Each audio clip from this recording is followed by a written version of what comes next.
वालेकुम, नमस्कार, सत श्री अकाल एंड गुड मॉर्निंग। दोस्तों कैसे हैं आप? मैं उम्मीद करता हूं जी आप सब अच्छे होंगे। आज की वीडियो है ये जो 5 to 10 इयर्स ILR रूट है, क्या ये वाकई होने को जा रहा है और इसकी क्या सिचुएशन है, उसी पे बात करेंगे। मैं आज बर्मिंघम के रास्ते में था और ये पेट्रोल मैंने डलवाया और साथ ही मुझे एक टर्न जब मैंने ली मोटरवे के रास्ते और एक बड़ी ज़बरदस्त ये लेक सी एक दिखाई थी, तो मैंने कहा आज की वीडियो थोड़ी सी यहाँ से भी करता हूँ और क्योंकि यहाँ से मैं कोस्टा है, कॉफ़ी भी लूँगा मैं। अच्छा चलिए, ये जो डिबेट आप देख रहे हैं जो यस्टरडे हुई, ministers confirm 10 years ILR plan, stress forthcoming consultation will shape final details. जो है सो चल क्या रहा है जी कि वो कहते हैं कि जो 5 साल वाला रूट है इसको 10 साल के रूट के ऊपर इसको शिफ्ट किया जाए। सो पहली बात तो ये है कि सो फार जो है ये 5 years ही रूट है, 5 साल का ही ILR रूट है, इसको 10 साल के ऊपर अभी तक स्विच नहीं किया गया, शिफ्ट नहीं किया गया। सो एक तो ये है कि बहुत से लोग अभी ये समझते हैं कि जी हमारा 10 साल का रूट हो गया, अभी बैन कुछ नहीं हुआ, अभी वेट कीजिए कि आगे क्या होता है। सो अब कंसल्टेशन में है क्या, वो कहते हैं जी कि एक्सटेंड किया जाए qualifying period for ILR after hearing people's views, जो हैं जो लोगों की, जिस तरीके से जैसे ब्रेग्जिट हुआ, ब्रेग्जिट में आपको पता है वोटिंग हुई और उसके बाद ब्रेग्जिट हो गया, यूरोप के साथ जो है सानू तलाक हो गई। सो उसके बाद जो है वो हलाला भी ना हो सका, रिकनसाइल भी ना हो सका और सिचुएशन जो है वो ख़त्म होगी।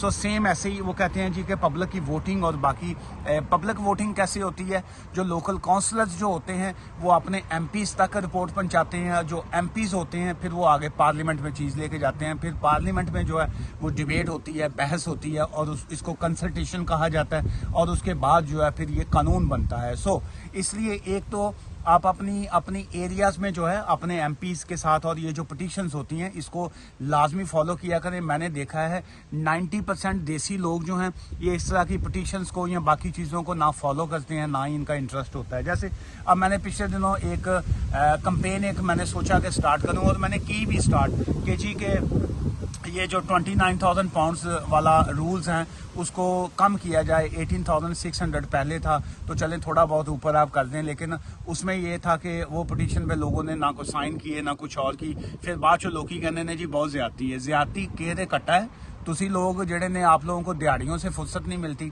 वो लोग कहते हैं जी अपना काम करी जाओ, सानू की जरूरत है ये कोई काम करने की। सो जब तक आप अपनी आवाज़ को आगे नहीं उठाएंगे तो फिर कोई नहीं सुनता। सो इसी वजह से जो अब ऐसे है और अभी भी ऐसे ही होगा, अब आवाज़ नहीं उठाएंगे तो ILR 10 साल पे ही जाएगा। अच्छा इसमें अब मज़ीद क्या आ रहा है कि जी कि कौन से वीज़ा को वो कहते हैं कि जी आप 10 years पे लेके जाएं।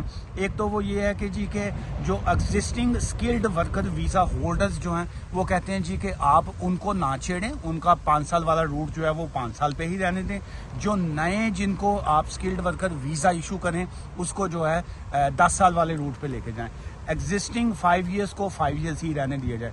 Keep 5 years ILR terms to Hong Kong British national overseas visa, जितने हैं ये जो ओवरसीज ब्रिटिश वाले जो आते हैं जैसे हांगकॉन्ग के हैं या बाकी, उसका भी कहते हैं कि जी कि उसको 5 साल जो है उस पर रखा जाए। और जो बाकी वीज़ाज़ के हवाले से अगर बात करें तो उसकी भी मैं साथ साथ आपको डिटेल्स देता जाता हूँ।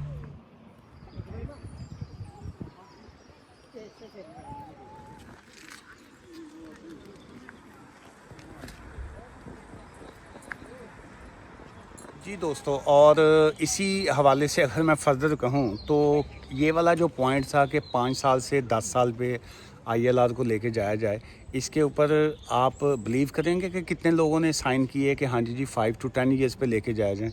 इसके ऊपर जो होम ऑफिस की और ये पार्लियामेंट की जो रिपोर्ट है उसके मुताबिक 1 लाख सिग्नेचर जो थे वो हुए। 100,000 signature threshold requires for debate, जो डिबेट के लिए थे, और 100,000 सिग्नेचर जो थे वो किए गए। और उसके बाद अब देखते हैं कि पार्लियामेंट में जाके अब ये चीज़ें आगे फर्दर कैसे आती हैं।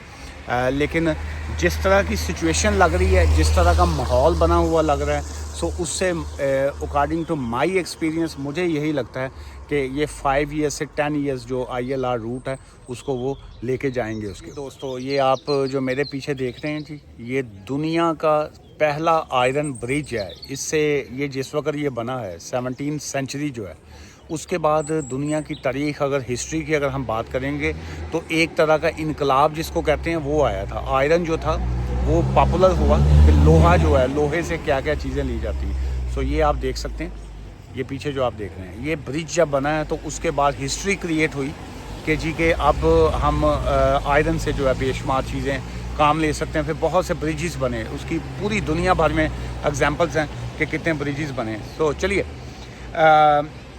आज की जो एक और लेटेस्ट जो है ये बड़ी एस्टॉनिशिंग मैं समझता हूँ, बड़ी सीरियस खबर भी है। और उसमें यह है कि record number of visa sponsored licensed revoked for rule breaking जो है। सो उसमें इशू ये आया है कि होम ऑफिस ने जो है बहुत से जो लाइसेंसेस जो थे उसको रिवोक किया है, उसका लाइसेंस जो थे वो रिवोक कर दिए गए। और ऑब्वियसली जिस वक्त लाइसेंस रिवोक होता है सो दैट्स मीन कि जो एम्प्लॉई उसमें काम कर रहे होते हैं उनकी जॉब गई। और बहुत से मामला जो हैं इस हवाले से बड़े सीरियस नोयत के जो है वो हो जाते हैं। और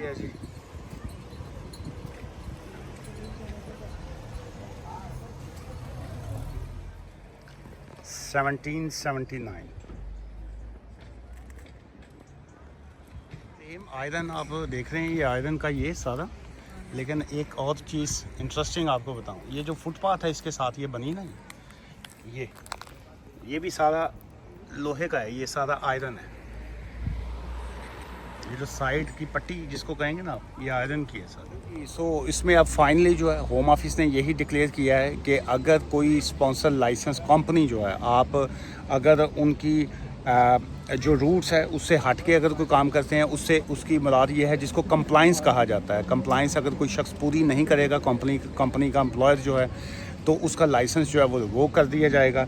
और उसमें आ गया कि अंडर पेमेंट ऑफ वर्कर्स जो है, अगर किसी की सैलरी जो उसके साथ एग्रीमेंट के मुताबिक है, अगर वो कंपनी के अकाउंट से एम्प्लॉई के अकाउंट में नहीं जा रही, वो उसमें इश्यूज़ हैं। सेकंड ये आ गया कि जो उसके साथ जो एग्रीमेंट तय किया गया है, कितने घंटे जॉब है, कितने आवर्स जॉब है, अगर वो उसको कंप्लीट नहीं करेंगे और यहाँ उसके failing to provide a promised work जो है, ये तमाम चीज़ों की बेस के ऊपर कंपनी का लाइसेंस जो है वो रिवोक कर दिया जाएगा। सो अभी कंपनीज़ के जो लाइसेंसेस जो हैं वो बहुत ज़्यादा रिवोक हो रहे हैं। और ऑब्वियसली उसका नुकसान जो है वो कंपनी वाले ख़ुद भी फेस कर रहे हैं, चूँकि कंपनी का लाइसेंस रिवोक हो गया और जो एम्प्लॉई हैं वो भी फेस कर रहे हैं। सो अगर आप इस तरह की किसी चीज़ का विक्टिम हैं या आपको लगता है कि होम ऑफिस ने गलत किया है, तो आपके पास ऑब्वियसली इसमें राइट ऑफ अपील या बाकी चीज़ें तो नहीं होती, लेकिन आप पैप जो होता है प्री एक्शन प्रोटोकॉल, वो आप फाइल कर सकते हैं। या आप अपनी सिचुएशन के मुताबिक फर्दर जो है वो लीगल एडवाइस लेके आप चीज़ों को आगे लेके चल सकते हैं। आज की इस वीडियो से मुझे इजाज़त दीजिए इसी मैसेज के साथ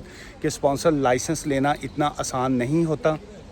अगर आपको मिल चुका हुआ है सो उसको जो है अपनी किसी छोटी मोटी मिस्टेक की वजह से उसको ज़ाया मत कीजिए, वेस्ट मत कीजिए, और उसका नुकसान आप ख़ुद भी उठाएंगे और ऑब्वियसली जो आपके एम्प्लॉई हैं वो भी उसका नुकसान उठाएंगे। और इस वक्त लोग फैमिलीज़ के साथ हैं, बाकी बच्चे हैं, उनके बहुत सी मुश्किलात में होते हैं। सो उस लाइसेंस का रिवोक होना इसका मतलब है कि एक पूरी की पूरी फैमिली जो है वो मुश्किल में आ जाती है। दुआ में याद रखिएगा। Take care, bye for now.